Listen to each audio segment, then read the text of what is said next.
Hey guys, welcome back to my channel, The ENT Resident.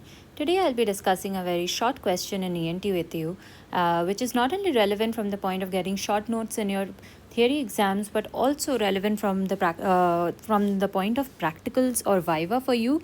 You're very typically asked this question, and that is adenoid facies.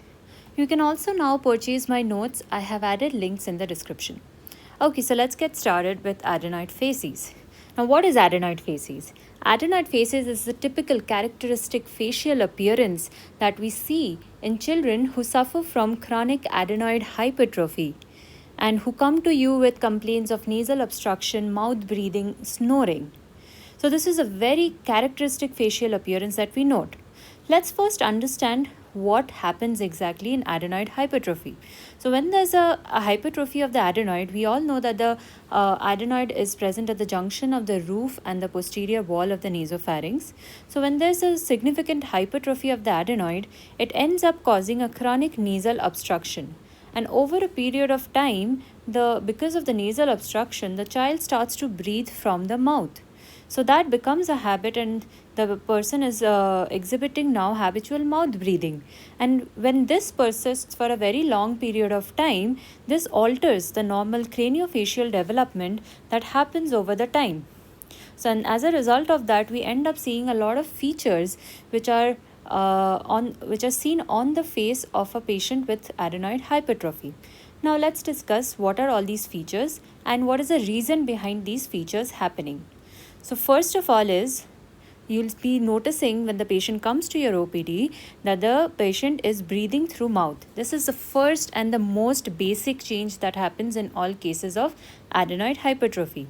This happens, as I already explained, because of the nasal obstruction, because of the enlarged adenoids, and this leads to a habitual open mouth posture. So that brings us to the second feature, which is a open mouth posture. You can see in the image over here, the patient is having an open mouth at all times. So this open mouth posture becomes persistent due to the constant mouth breathing. As a result of this, basically of the constant mouth breathing, the facial muscles start to adapt and jaw and tongue posture begin to change over a period of time. Next feature is a short upper lip. What happens here is, because of the open mouth habit at all times, the lip starts to stay stretched and thin at all times. So, the patient over a long period of time develops a short upper lip. And because of this, it will cause an exposure of upper incisors. So, you'll see very typically these adenoid hypertrophy patients, you'll be able to see their front incisors at all times, the upper incisors especially. Next, that brings us to the fourth one, which is the patient will have a high arched palate. Now, why does the high arched palate happen? This occurs because I have already mentioned here that over time the jaw and tongue posture begins to change. So, because of improper tongue posture, where the tongue is not pressing against the palate, this leads to a completely different development of the palate. This leads to a narrowing and the elevation of hard palate, and that leads to the formation of high arched palate in these patients.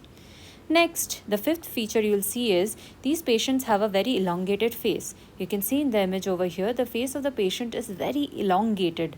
Why does the elongated face happens? It happens because of vertical maxillary overgrowth, which is again happening as a result of the altered jaw development.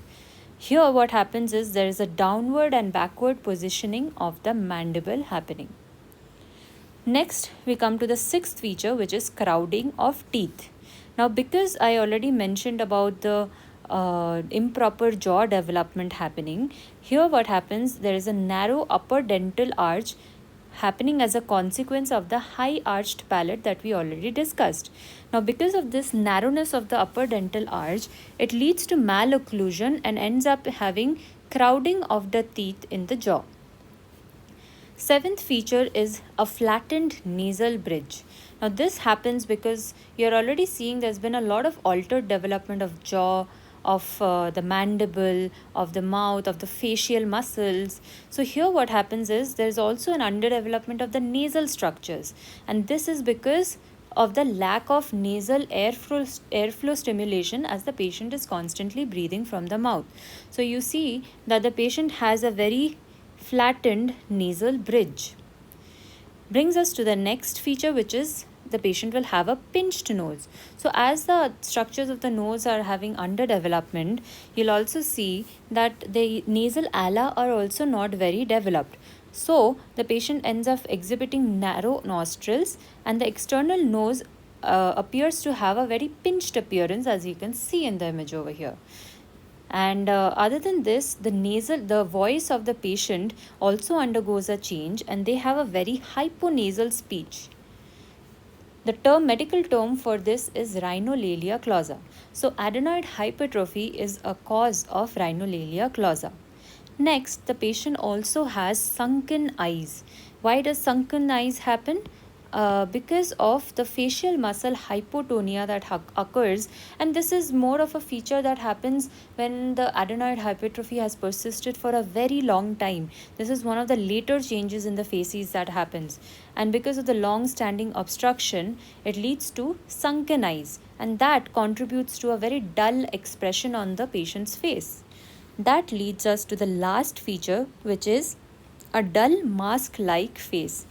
So this dull mask-like face is a final composite effect of all of the things we discussed above: the open mouth, the downturned lips, the vacant stare. So often when we look at the patient, the description typically given is that they seem to be having an inattentive or vacant look, as if there is no expression in the face. So these are all the features that we end up seeing in a case of adenoid facies. And if you have any other questions related to adenoid facies or otherwise also, please note them down in the comment section and I'll get back to you. Thank you.